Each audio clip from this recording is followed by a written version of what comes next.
Monkey और crocodile की कहानी एक समय की बात है। एक हरे भरे जंगल में एक बड़ा और मीठे फलों से लदा हुआ जामुन का पेड़ था। उस पेड़ पर एक चंचल और होशियार बंदर रहता था। दिन भर वह पेड़ पर खेलता, कूदता और मीठे मीठे जामुन खाकर खुश रहता। पेड़ के नीचे नदी बहती थी। उसी नदी में एक मगरमच्छ अपनी पत्नी के साथ रहता था। एक दिन मगरमच्छ पेड़ के पास आया और देखा कि बंदर स्वाद से जामुन खा रहा है। मगरमच्छ ने उससे कहा, भाई, यह फल बहुत स्वादिष्ट लग रहे हैं, क्या मुझे भी चखने को मिल सकते हैं? बंदर बहुत दयालु था। उसने तुरंत कुछ जामुन तोड़कर मगरमच्छ को दे दिए। मगरमच्छ ने जब जामुन खाए तो उसे उनका स्वाद बहुत भा गया।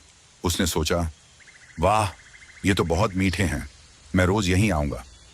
उस दिन के बाद से मगरमच्छ और बंदर में दोस्ती हो गई। रोज मगरमच्छ पेड़ के पास आता और बंदर उसे जामुन खिलाता। दोनों बातें करते और खूब आनंद लेते। धीरे धीरे उनकी दोस्ती गहरी हो गई। लेकिन एक दिन मगरमच्छ की पत्नी ने उससे कहा, ये जामुन तो बहुत मीठे हैं, सोचो अगर बंदर रोज ये खाता है तो उसका दिल कितना मीठा होगा। मैं चाहती हूं कि तुम बंदर का दिल लाकर मुझे खिलाओ।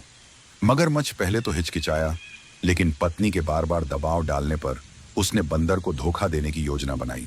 अगले दिन मगरमच्छ ने बंदर से कहा, मित्र, मेरी पत्नी ने तुम्हें खाने पर बुलाया है। नदी के उस पार बहुत सारे स्वादिष्ट फल लगे हैं। अगर तुम चाहो तो मेरे ऊपर बैठकर वहां जा सकते हो। बंदर भोला था, लेकिन उसे मगरमच्छ पर भरोसा था। वह उसकी पीठ पर बैठ गया। जैसे ही वे नदी के बीच पहुंचे, मगरमच्छ ने सच बता दिया, मित्र, असल में मैं तुम्हें खाने ले जा रहा हूं। मेरी पत्नी तुम्हारा दिल खाना चाहती है।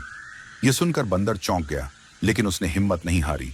वह चतुराई से बोला, अरे, तुम पहले क्यों नहीं बोले?